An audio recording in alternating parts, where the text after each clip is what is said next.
This is a continuation of part 3 about Shiloh, Gerizim, and Ebal, and the Garden of Eden. There are 2 points that I forgot to mention, very important points. The name was also called Sinai. And where does this name Sinai come from? Sinai was a tribe of Canaan.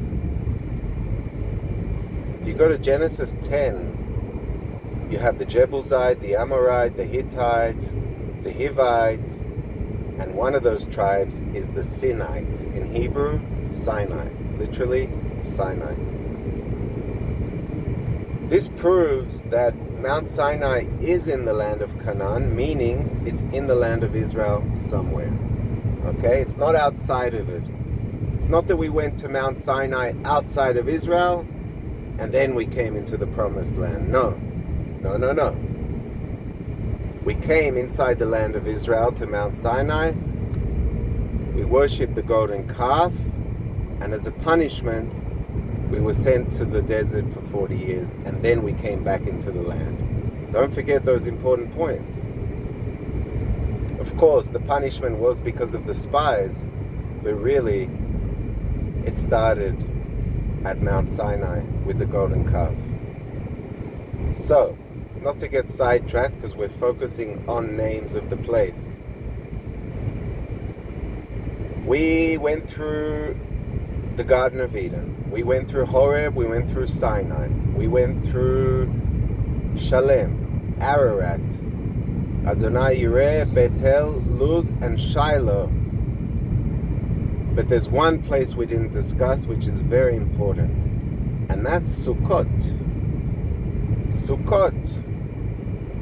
You see, when Jacob had his dream at Bethel, he made a stone pillar there, which can be found today in Meron. It's called Elijah's chair, on the way to Shiloh from Meron. And after he made this stone pillar, he went to Laban, he met his wives, they made the peace covenant at Gilead. And when he comes back to the land, he goes to Shechem. Very important, because Shechem is associated with the tribe of Joseph. It was given to the tribe of Joseph. The first thing he does, he purchases a piece of land, okay? A mysterious piece of land. Nobody understands why he bought this land, but I do. It's right there. That's where he had the dream. He made a covenant with God that if he returns in peace, he shall make Bethel the house of God and give him 10% of all his goods. So he had to keep his covenant. That's why he bought the land, Sukkot. Now, Sukkot is not a particular portion of land. It's Gerizim, Ebal, and Shiloh, the whole area. That's called Sukkot. That's the holy part that he bought. Wonderful. So we've discussed that, and you will notice, but this is a whole nother topic and I don't want to get into it right now, that the first place they left when they left Egypt was Sukkot, and I believe this is Mount Sinai. But I'm not going to get into that now. That's a whole nother discussion about the chronological events in the Torah, and we don't have time to get into that right now. Right now we're focusing on geographical places.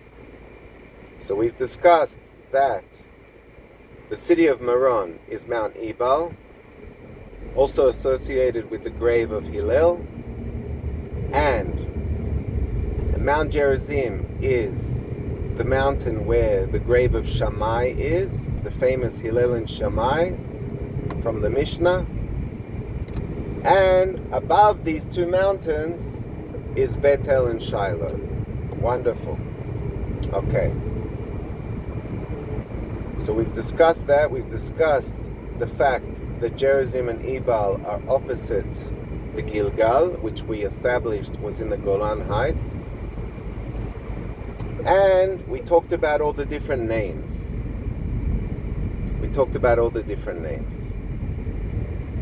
Okay. Wonderful. So that's my conclusion. that we have the two gates, Gerizim and Ebal, to the house of God, which is both Bethel and Shiloh, same location, different name, but same location.